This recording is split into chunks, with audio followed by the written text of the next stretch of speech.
Housekeeping duty time. Hello साथीहरू, 306 को room checkout भएछ। यो लोकसेवाको इक्जाम दिने गेस्टहरू है साथीहरू। कति सफा कति ज्ञानी आउनु भएको रहेछ। पढाइ लेखा भनेको त यतिको नि हुनुपर्छ कि कुनै त पढाइ लेखा भन्छ सिरकको खोलमा तन्नामा तौलीमा केरेर मसी बनाएर जान्छ। जस एउटा मात्रै बेड युज गर्नुभएको रहेछ। ज्ञानी गेस्ट रहेछ। मलाई सफा गर्न नि सजिलो हुन्छ हैन। हाउसकिपिङमा काम गर्ने जतिलाई सजिलो हुन्छ क्या यस्तो अलि सफा गेस्ट आयो भने क्या साथीहरू। अनि त्यो भनेर तन्नासन्ना बिछाएर सिरक बिछाएर हैन मजाले च्याप्दैछु साथीहरू। दायाँ बायाँ मिलाएर तिनिक्क तन्काएर फुत्क्याफुत्कै गरिराखेँ साथीहरू। फेरि आज त नि 24वटै रुम लागेको छ।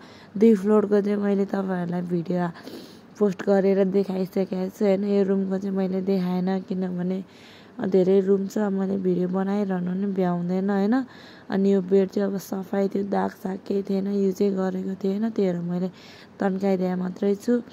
अनि त्यसपछि यो अब कपहरू गिलासहरू डस्टिङ सस्टिङ गरेर राखेँ हैन। यो पानी तताउने नि डस्टिङ सस्टिङ गरेर मिलाउँदैछु साथीहरू। अनि टक्क लाएर डस्टिङ सस्टिङ गरेँ। सट टेबलहरू पुसेँ। त्यहाँ अनि त्यहाँ सानो गरेर राख्ने उयो के भन्छ यसलाई त्यो पनि पुसेँ हैन। अनि टेलिफोन पुसेँ। अनि न्यापिन त्यहाँ राखेको रहेछ। अनि त्यो यतापट्टि राख्छु भनेर लिएर आएँ। पहिला टेबल डस्टिङ गर्छु भने डस्टिङ गरेँ। बहिनी त्यहाँ टोइलेट सफा गर्दैछ बाथरुम। अनि म चाहिँ मस्त डस्टिङ सस्टिङ गरेर न्यापिन स्यापिन त्यो एक्स्ट्रा राखेँ। 307 को रुम अर्को बहिनीले बनाउँदै थियो। उसलाई अब सिरकको खोल हाल्न अप्ठ्यारो भयो किनभने उसको हात भाँचेको छ। एउटा सानो खालको बेड चाहिँ बनाएछ। यो ठुलो बेड थियो नि त, उसलाई गाह्रो हुन्छ। अनि त्यही भएर मैले फेरेर अनि मिलाउँदैछु साथीहरू। कस्तो भइरहेको भन्नु। अनि सिरानीको खोल फेरेर उतापट्टि राखेको थिएँ कि टक्क। अनि सिरानीको खोलहरू फेरेर टक्क राखेँ। अनि तौली फोल्डिङ आर्ट देखाएँ कस्तो छ भनिदिनु होला। मैले पुरै देखाउन पाएन साथीहरू। यो चाहिँ 305 को है साथीहरू। अघि बेड बनाएको थिएँ नि त, तौली पनि राखेँ। अनि बाहिरको चिज पनि तपाईँहरूलाई देखाएँ हरियाली।